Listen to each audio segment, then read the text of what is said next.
ఆ అవకాశం వచ్చింది కాబట్టే కొంతమంది చిరంజీవిని మించిన వాడు చరణ్ అంటున్నారు. ఒప్పుకుంటున్నాను మనస్ఫూర్తిగా.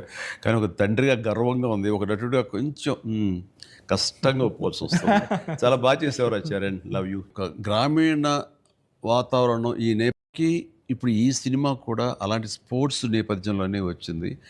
ఆ సినిమాల్లో 'దంగల్' తీసుకుందాం. అది ఫ్యామిలీ ఎమోషన్ అది. అండ్ దోస్ కుస్తీకి సంబంధించిన, రెజ్లింగ్‌కి సంబంధించిన ఫ్యామిలీ ఆడబిడ్డలు వాళ్ళు. వాళ్ళ ఇంటర్నల్ డ్రామా గుండెని కట్టిపడేస్తది, పిండేస్తది.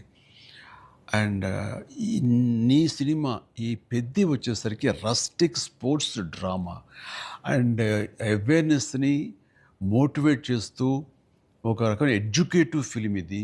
ప్రతి ఒక్కళ్ళకి ప్రభుత్వాలకైతేనేమి, చిన్నపిల్లలకి, తల్లిదండ్రులకి, ప్రేక్షకులకి అందరికీ ఒక అవేర్‌నెస్ ఆలోచింపచేసే సినిమా ఇది. అందుకని అవి క్లాసిక్ స్పోర్ట్స్ డ్రామాలైనా ఇది రస్టిక్ ఒక గ్రామీణ నేపథ్యంలో ఉండేటటువంటి మట్టి కథ, మట్టి గేమ్సు, మట్టి మనుషుల కథ ఇది. అందునే దీనికి ఎక్కువ లాంజివిటీ ఉంటుంది. దీనికి ఎక్కువ ఆదరణ ఉంటుందని నేను నా